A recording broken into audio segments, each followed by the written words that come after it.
같이 기도하심으로 7월 30일 마지막 주 수요 저녁 예배로 나아갑니다. 참 좋으신 아버지 하나님, 무더위 가운데도 하나님의 은혜로 우리를 보호해 주시고 오늘 여기 있게 하시니 감사합니다. 매일 매 순간 하나님과 동행하는 삶을 살 수 있도록 성령으로 우리를 인도해 주셔서 감사합니다. 지나온 삶이 감사였다면 앞으로 다가올 8월의 삶에도 감사와 은혜가 넘치는 소망의 계절이 될 수 있도록 축복하여 주시옵소서. 아버지 하나님, 삼밤 예배로 하나님께 영광 돌리는 귀한 성도들, 에스겔 강해를 통해서 하나님 말씀과 더 가까이 가게 하시고 우리 신앙이 다시 아름답게 열매를 맺어갈 수 있도록 경책하시고 이끌어 주옵소서. 주께서 주시는 귀한 말씀이 우리 삶의 노정기가 되게 하시고 그 삶을 통해서 하나님의 기쁨이 가치가 넘치는 복된 인생 되도록 도와 주시옵소서. 이제 사도신경으로 우리의 신앙을 고백합니다. 나는 전능하신 아버지 하나님, 천지의 창조주를 믿습니다. 나는 그의 유일하신 아들, 우리 주 예수 그리스도를 믿습니다. 그는 성령으로 잉태되어 동정녀 마리아에게서 나시고 본디오 빌라도에게 고난을 받아 십자가에 못 박혀 죽으시고 장사된 지 사흘 만에 죽은 자 가운데서 다시 살아나셨으며 하늘에 오르시어 전능하신 아버지 하나님 우편에 앉아 계시다가 거기로부터 살아있는 자와 죽은 자를 심판하러 오십니다. 나는 성령을 믿으며 거룩한 공교회와 성도의 교제와 죄를 용서받는 것과 몸의 부활과 영생을 믿습니다. 아멘.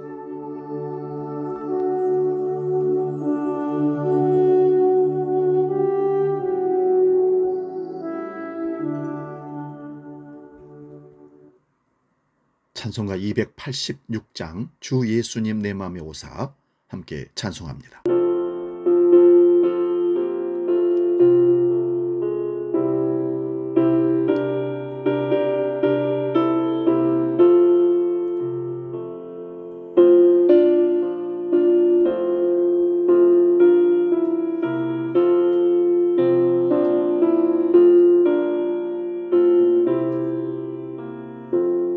주 예수님 내 맘에 오사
오늘 저녁 우리에게 주시는 하나님의 말씀은 구약성경 에스겔 44장 1절에서 3절 말씀입니다. 구약성경 1221면에 있습니다. 에스겔 44장 1절에서 3절 봉독할 때에 살아계신 하나님의 음성을 들을 수 있기 바랍니다. 지금 봉독합니다. 그가 나를 데리고 성소의 동쪽을 향한 바깥문에 돌아오시니 그 문이 닫혔더라. 여호와께서 내게 이르시되 이 문은 닫고 다시 열지 못할지니 아무도 그리로 들어오지 못할 것은 이스라엘 하나님 나 여호와가 그리로 돌아왔습니다. 그러므로 닫아둘지니라. 왕은 왕인 까닭에 안길로 이 문 현관으로 들어와서 거기 앉아서 나 여호와 앞에서 음식을 먹고 그 길로 나갈 것이니라. 아멘. 홍독한 말씀으로 에스겔 강의 57번째 성전 동쪽 문은 닫아두라, 이런 제목의 말씀으로 피차 은혜를 나눕니다. 에스겔 10장에 보면 여호와의 성전에 우상이 가득하게 됨으로 인하여 여호와의 영광이 성전을 떠날 수밖에 없었다고 기록합니다. 그러나 여호와 하나님은 자기 언약에 신실하시기에 우상으로 가득한 성전을 파괴하시고 다시 성전을 새롭게 창조하시고 그 성전에 임하셨다라고 에스겔 40장부터 48장의 성전에 대한 말씀을 쭉 기록해 놓았습니다. 여기서 말하는 성전은 건물로서의 성전이 아닙니다. 이사야 40장 2절과 43장 1절에서 5절을 보면 여호와의 영광이 떠나신 길을 되짚어 성전에 임하는 것을 보여주십니다. 여호와의 영광이 새로운 성전에 들어오고 나니 그 문이 닫혔다 합니다. 성전의 동쪽 문으로 여호와의 영광이 들어왔기에 그 문으로는 일반인이 들어오지 못하도록 문을 잠가두라 하십니다. 우리나라에 왕들이 있었을 때에 왕이 앉는 자리에 아무나 앉을 수가 없었습니다. 심지어는 아버지가 앉는 자리에 아랫목에, 할머니가 앉는 자리에 아랫목에 아무나 앉으면 안 됩니다. 왜냐하면 어른이 앉은 자리를 더럽히면 안 되기 때문입니다. 로마 시대의 유적인 에베소 지역에 일반인들이 가는 길과 귀족들이 가는 길이 달랐다고 합니다. 일반인들이 가는 길은 대리석으로 포장된 길인데 왕과 귀족들이 가는 길은 색깔이 있는 돌로 모자이크가 되어 있다고 합니다. 그러므로 거룩하신 여호와의 영광이 들어온 문으로 일반인들이 들어오지 못하게 하는 것은 여호와의 영광을 말합니다. 그러나 이것으로 끝이라면 아무도 여호와의 영광이 참여할 수가 없게 됩니다. 그러면 무슨 뜻이 있습니까? 여호와의 영광이 임재하고서 그 문을 닫아두고 하신 것은 여호와의 영광이 다시는 떠나지 않겠다는 표적입니다.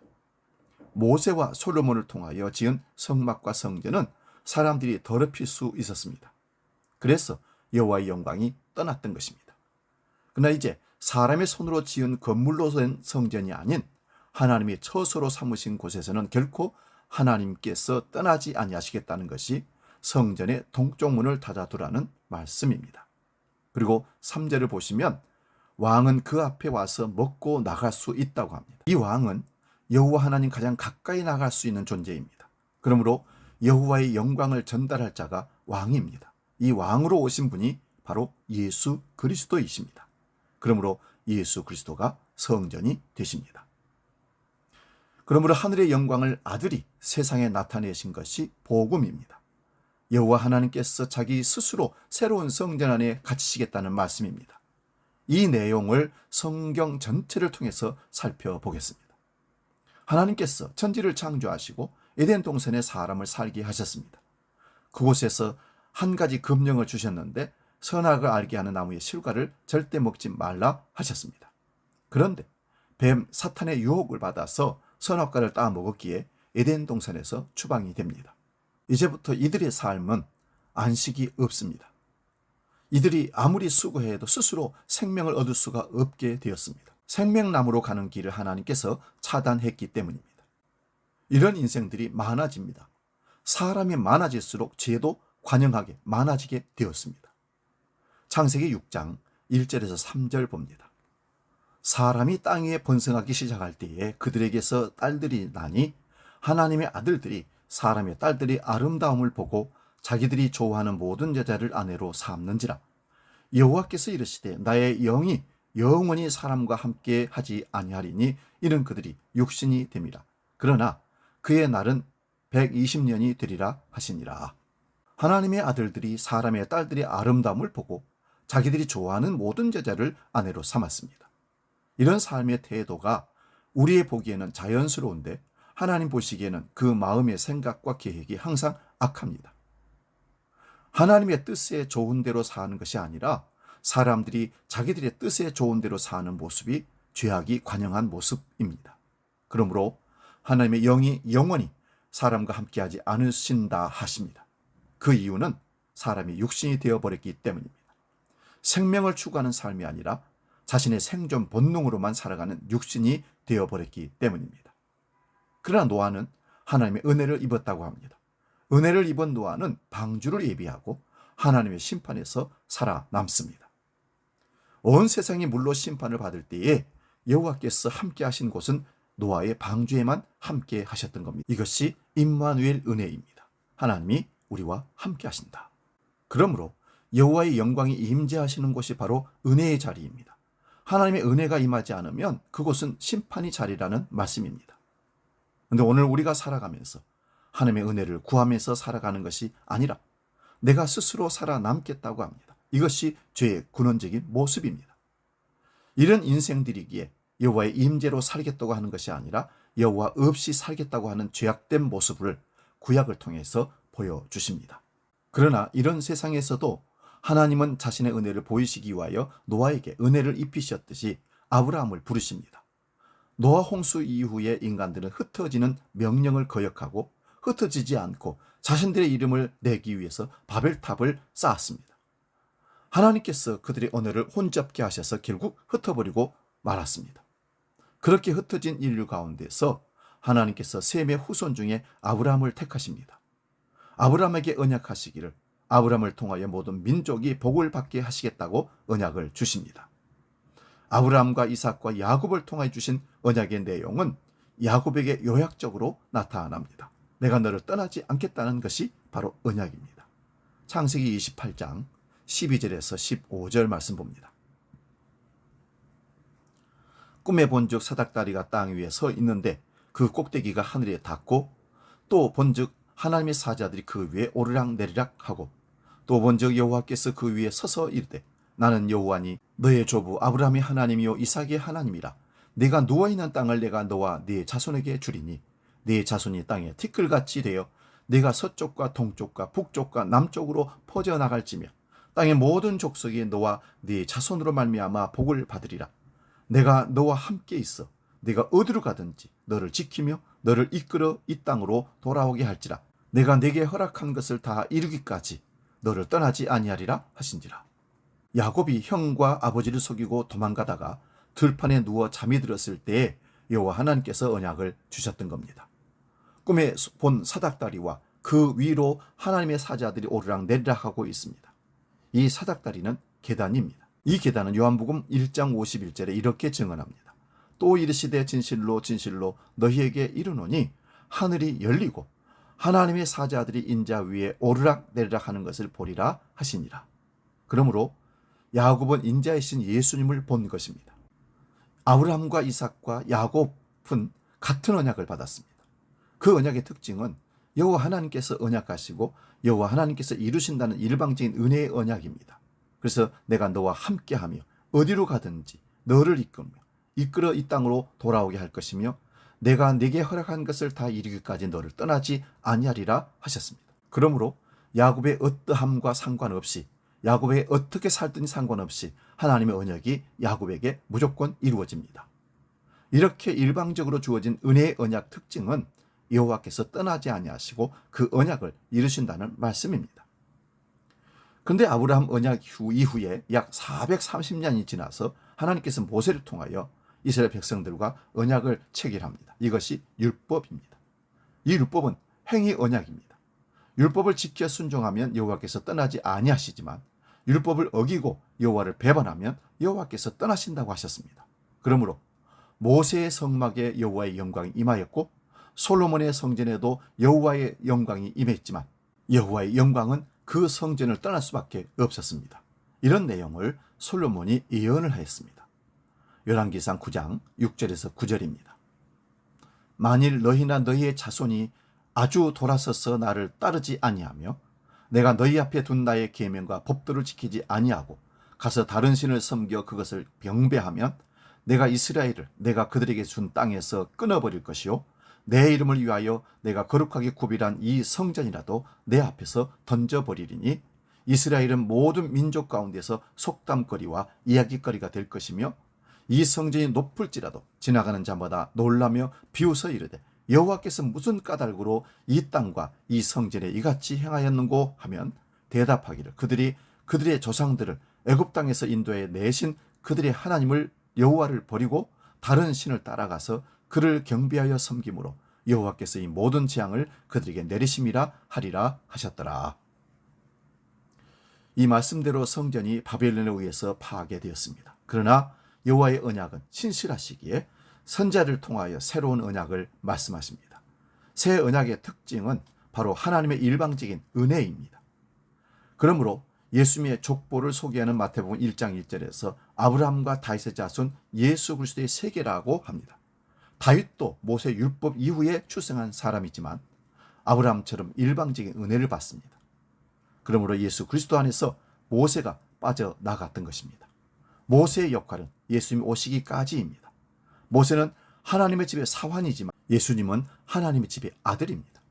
그러면 에스겔 44장에 나타나는 여호와의 영광이 새로운 성전에 임재하시고 동쪽 문을 닫아두라고 하신 것은 여호와의 영광이 떠나지 아니하실 새로운 성전이 무엇입니까?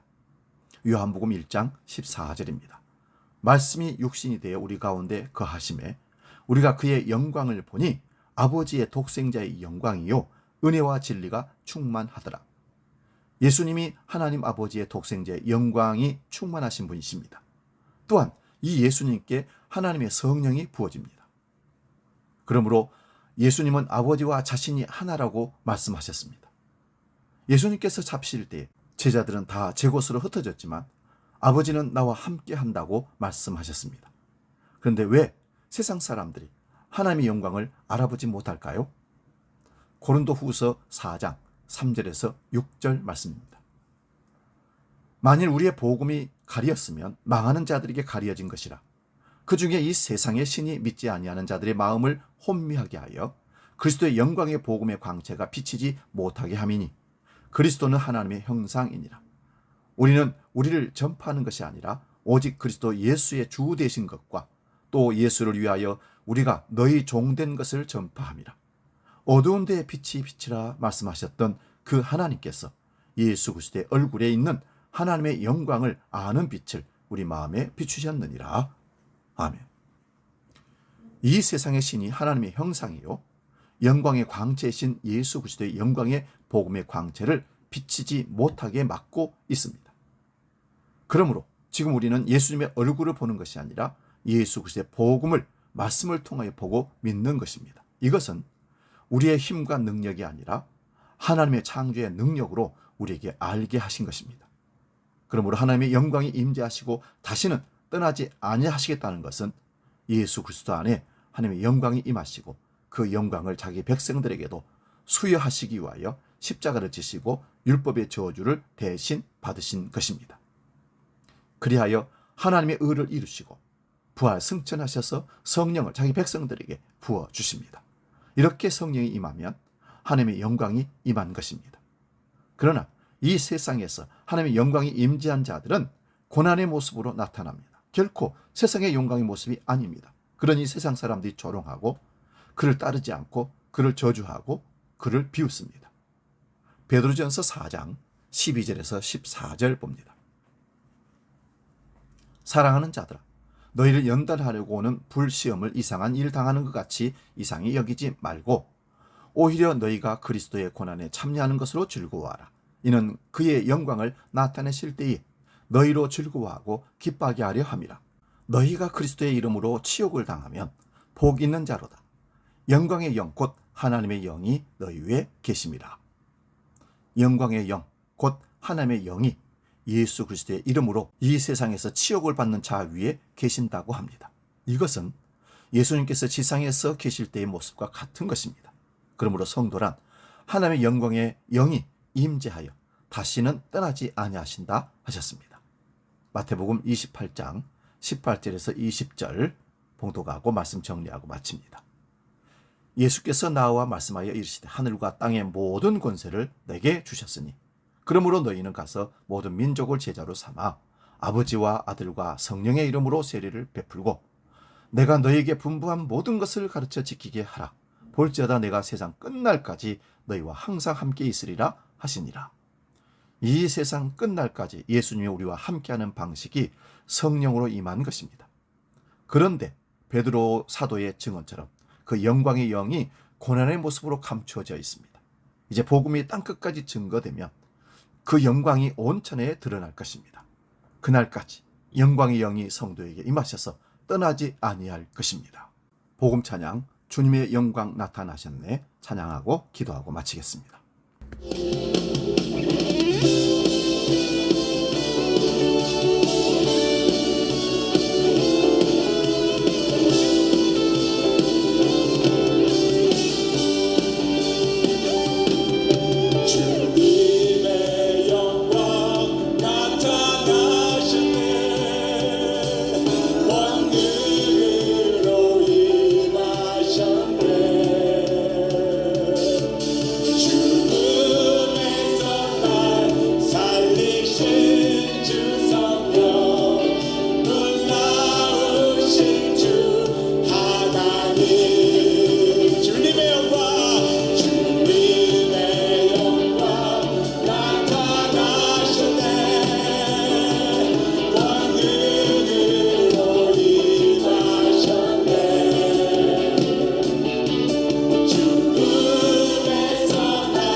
기도하겠습니다. 성전 동쪽문을 닫아두라 하신 말씀은 건물의 성전이 아니라 예수 그리스도가 이 땅에 왕으로 오신 문이요, 그 문에 들어온 모든 자들은 이제 나갈 수 없고 그 안에서 주님과 함께 영원히 천국의 삶을 살아가는 성전에서의 삶이 우리 가운데 이루어지는 줄로 믿습니다. 성전의 영광이 여호와의 성령이 우리 가운데 임하심으로 임했듯이 그 임하심이 날마다 우리와 동행하시며 세상 끝날까지 우리를 떠나지 아니하시고 언약하시며 함께하겠다고 약속하셨습니다. 그 영광의 영이 우리와 늘 동행하시게 하고 주님의 영광을 날마다 선포하며 그 영광의 영과 함께 이 땅을 아름다운 삶으로 하나님이 기뻐하시고 원하시는 삶으로 살아내는 우리 모두가 되게 하여 주시옵소서. 이제는 길이요 진리요 우리의 영원한 영광 되신 주 예수 그리스도의 은혜와 아버지 하나님의 크신 사랑과 성령님의 감동 교제 역사 충만케 하심이 여호와의 영광이 성령으로 임재하심을 믿고 그분이 우리와 영원히 함께 하심을 믿고 끝까지 주님과 동행하는 삶으로 이 땅을 살기로 결단하고 약속하는 모든 주의 백성들 머리 위에 일생 가운데 영원히 함께 하시기를 간절히 축원하옵나이다. 아멘.